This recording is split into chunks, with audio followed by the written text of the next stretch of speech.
नमस्कार। तो आज का हमारा चौथा पाठ है मिठाई वाला। तो आइए शुरू करते हैं। बहुत ही मीठे स्वरों के साथ वह गलियों में घूमता हुआ कहता, बच्चों को बहलाने वाला, खिलौने वाला। इस अधूरे वाक्य को वह ऐसे विचित्र किंतु मादक मधुर ढंग से गाकर कहता कि सुनने वाले एक बार अस्थिर हो उठते। उसके स्नेहाभिषिक्त कंठ से फूटा हुआ गान सुनकर निकट के मकानों में हलचल मच जाती। छोटे बच्चों को अपनी गोद में लिए युवतियां चिकों को उठाकर छज्जों पर नीचे झांकने लगती। गलियों और उनके अंतर्व्यापी छोटे छोटे उद्यानों में खेलते और इठलाते हुए बच्चों का झुंड उसे घेर लेता और तब वह खिलौने वाला वहीं बैठकर खिलौनों की पेटी खोल देता। बच्चे खिलौने देखकर पुलकित हो उठते। वे पैसे लाकर खिलौने का मोल भाव करने लगते। पूछते, इचका दाम क्या है? ऑल इचका, ऑल इचका। खिलौने वाला बच्चों को देखता और उनकी नन्ही नन्ही उंगलियों से पैसे ले लेता और बच्चों की इच्छा अनुसार उन्हें खिलौने दे देता। खिलौने लेकर फिर बच्चे उछलने कूदने लगते और तब फिर खिलौने वाला उसी प्रकार गाकर कहता, बच्चों को बहलाने वाला, खिलौने वाला। सागर की हिलोर की भांति उसका यह मादक गान गली भर के मकानों में इस ओर से उस ओर तक लहराता हुआ पहुंचता और खिलौने वाला आगे बढ़ जाता। राज विजय बहादुर के बच्चे भी एक दिन खिलौने लेकर घर आए। वे दो बच्चे थे, चुन्नू और मुन्नू। चुन्नू जब खिलौने ले आया तो बोला, मेला घोला कैछा छुंदल है। मुन्नू बोला, ऑल देखो मेला कैछा छुंदल है। दोनों अपने हाथी घोड़े लेकर घर भर में उछलने लगते। इन बच्चों की माँ रोहिणी कुछ देर तक खड़े खड़े उनका खेल निरखती रही। अंत में दोनों बच्चों को बुलाकर उसने पूछा, अरे ओ चुन्नू मुन्नू, ये खिलौने तुमने कितने में लिए हैं? चुन्नू बोला, 2 पैसे में, खिलौने वाला दे गया है। रोहिणी सोचने लगी, इतने सस्ते कैसे दे गया है, कैसे दे गया है? यह तो वही जाने, लेकिन दे तो गया ही है, इतना तो निश्चय है। एक जरा सी बात ठहरी, रोहिणी अपने काम में लग गई। फिर कभी उसे इस पर विचार करने की आवश्यकता भी भला क्या पड़ती। 6 महीने बाद नगर भर में 2-4 दिनों से एक मुरली वाले के आने का समाचार फैल गया। लोग कहने लगे, भाई वाह, मुरली बजाने में वह एक ही उस्ताद है। मुरली बजाकर गाना सुनाकर वह मुरली बेचता भी है, सो भी 2-2 पैसे में। भला इसमें उसे क्या मिलता होगा? मेहनत भी तो आती ना होगी। एक व्यक्ति ने पूछ लिया, कैसा है वह मुरली वाला? मैंने तो उसे नहीं देखा। उत्तर मिला, उम्र तो उसकी अभी अधिक ना होगी, यही 30-32 का होगा। दुबला पतला गोरा युवक, बीकानेरी रंगीन साफा बांधता है। वही तो नहीं जो पहले खिलौने बेचा करता था? क्या वह पहले खिलौने भी बेचा करता था? हाँ, जो आकार प्रकार तुमने बतलाया, उसी प्रकार का वह भी था। तो वही होगा, पर भाई है वह एक उस्ताद। प्रतिदिन इसी प्रकार उसी मुरली वाले की चर्चा होती। प्रतिदिन नगर की प्रत्येक गली में उसका मादक मृदुल स्वर सुनाई पड़ता। बच्चों को बहलाने वाला, मुरलिया वाला। रोहिणी ने भी मुरली वाले का यह स्वर सुना। तुरंत ही उसे खिलौने वाले का स्मरण हो आया। उसने मन ही मन कहा, खिलौने वाला भी इसी तरह गा गा कर खिलौने बेचा करता था। रोहिणी उठकर अपने पति विजय बाबू के पास गई। जरा उस मुरली वाले को बुलाओ तो, चुन्नू मुन्नू के लिए ले लूं। क्या पता यह फिर इधर आए ना आए। वे भी जान पड़ता है पार्क में खेलने निकल गए हैं। विजय बाबू एक समाचार पत्र पढ़ रहे थे। उसी तरह उसे लिए हुए वे दरवाजे पर आकर मुरली वाले से बोले, क्यों भाई, किस तरह देते हो मुरली? किसी की टोपी गली में गिर पड़ी, किसी का जूता पार्क में ही छूट गया और किसी की सोथनी अर्थात पजामा ही ढीला होकर लटक आई। इस तरह दौड़ते हाँफते हुए बच्चों का झुंड आ पहुंचा। एक स्वर से सब बोल उठे, हम भी लेन दे मुरली और हम भी लेन दे मुरली। मुरली वाला हर्ष गदगद हो उठा, बोला, सबको देंगे भैया, लेकिन जरा रुको, ठहरो, एक एक को देने दो। अभी इतनी जल्दी हम कहीं लौट थोड़े ही जाएंगे, बेचने तो आए ही हैं, और हैं भी इस समय मेरे पास एक दो नहीं, पूरी 57। हाँ बाबूजी, क्या पूछा था आपने, कितने में दी? दी तो वैसे 3-3 पैसे के हिसाब से हैं, पर आपको 2-2 पैसे में ही दे दूंगा। विजय बाबू भीतर बाहर दोनों रूपों में मुस्कुरा दिए। मन ही मन कहने लगे, कैसा है, देता तो सबको इसी भाव से है, पर मुझ पर उल्टा एहसान लाद रहा है। फिर बोले, तुम लोगों को झूठ बोलने की आदत होती है, देते होगे सभी को 2-2 पैसे में, पर एहसान का बोझा मेरे ही ऊपर लाद रहे हो। मुरली वाला एकदम अप्रतिभ हो उठा, बोला, आपको क्या पता बाबूजी कि इनकी असली लागत क्या है। यह तो ग्राहकों का दस्तूर होता है कि दुकानदार चाहे हानि उठाकर चीज क्यों ना बेचे, पर ग्राहक यही समझते हैं दुकानदार मुझे लूट रहा है। आप भला काहे को विश्वास करेंगे, लेकिन सच पूछिए तो बाबूजी, असली दाम 2 ही पैसा है। आप कहीं से 2 पैसे में यह मुरली नहीं पा सकते।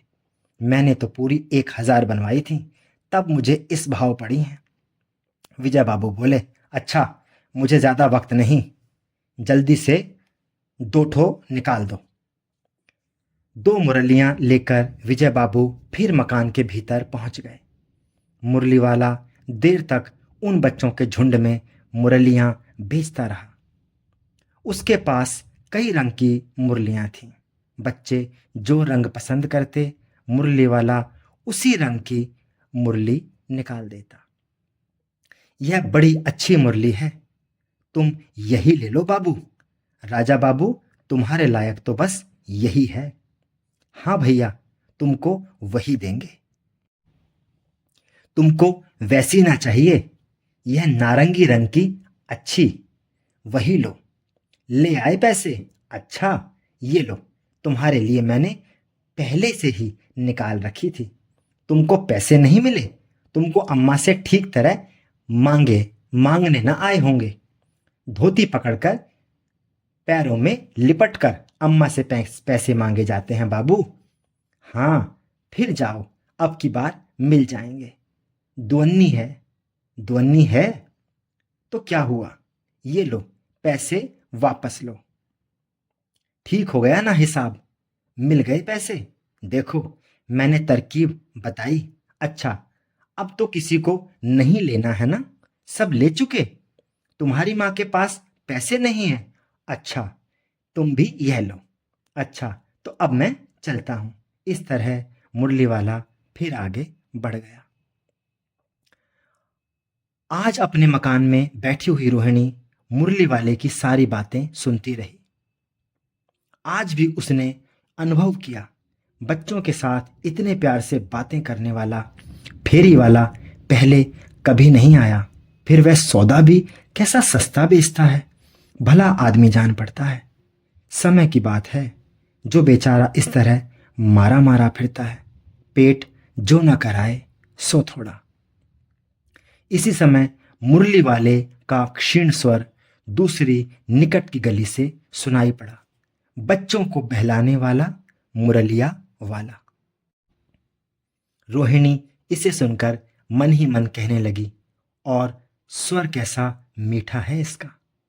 बहुत दिनों तक रोहिणी को मुरली वाले का वह मीठा स्वर और उसकी बच्चों के प्रति वे स्नेह सिक्त बातें याद आती रहीं। महीने के महीने आए और चले गए, फिर मुरली वाला न आया। धीरे धीरे उसकी स्मृति भी क्षीण हो गई। 8 मास बाद सर्दी के दिन थे। रोहिणी स्नान करके मकान की छत पर चढ़कर आजानुलंबित केश राशि सुखा रही थी।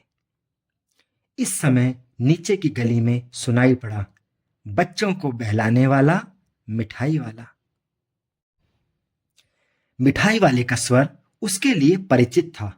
झट से रोहिणी नीचे उतर आई। उस समय उसके पति मकान में नहीं थे। हाँ, उनकी वृद्धा दादी थी। रोहिणी उनके निकट आकर बोली, दादी, चुन्नू मुन्नू के लिए मिठाई लेनी है, जरा कमरे में चलकर ठहराओ। मैं उधर कैसे जाऊं, कोई आता ना हो।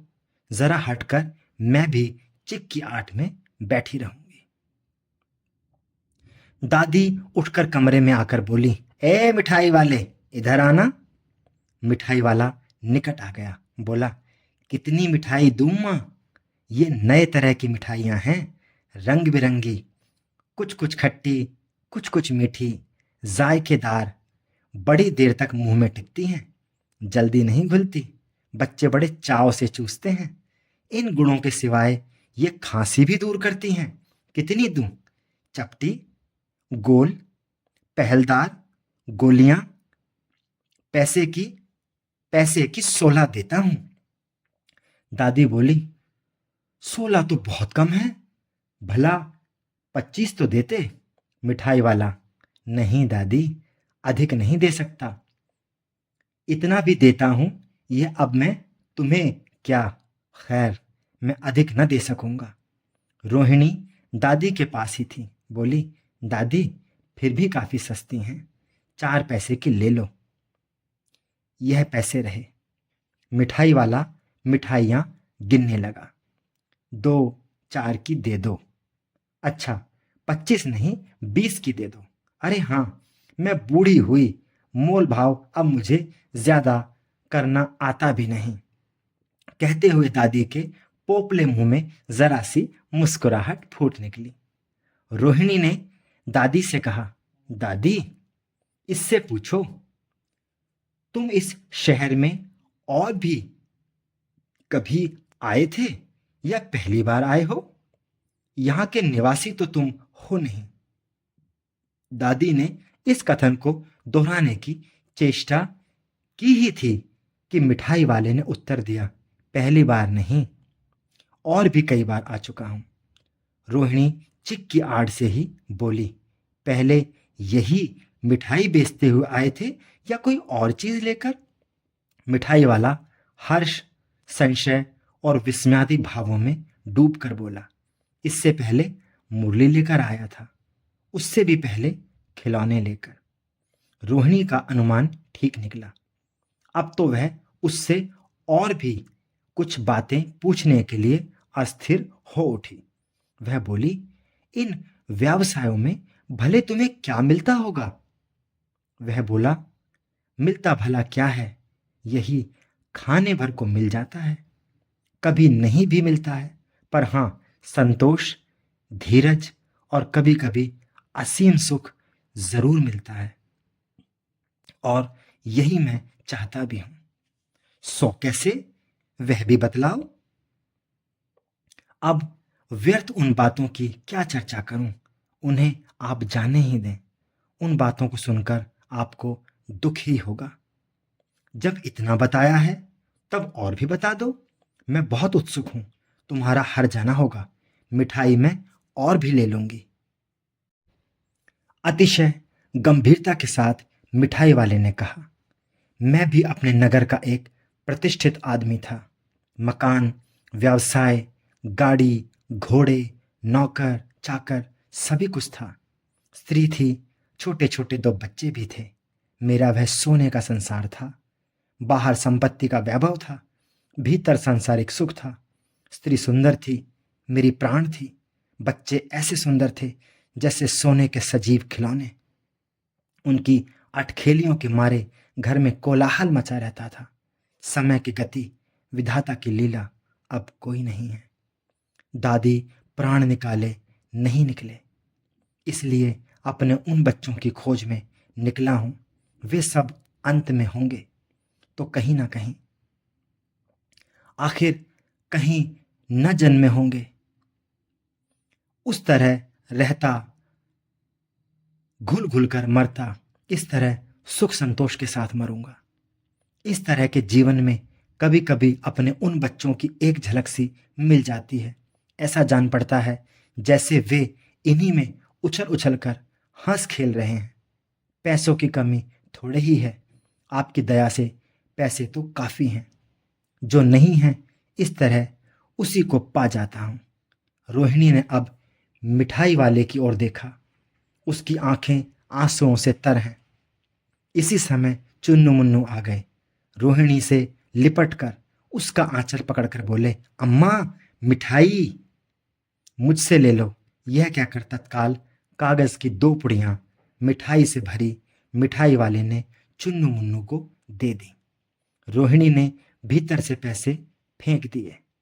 मिठाई वाले ने पेटी उठाई और कहा, अब इस बार ये पैसे न लूंगा। दादी बोली, अरे अरे, ना ना ना, अपने पैसे लिए जा भाई। तब तक आगे फिर सुनाई पड़ा उसी प्रकार मादक मृदुल स्वर में बच्चों को बहलाने वाला मिठाई वाला, द्वारा भगवती प्रसाद वाजपेयी। धन्यवाद।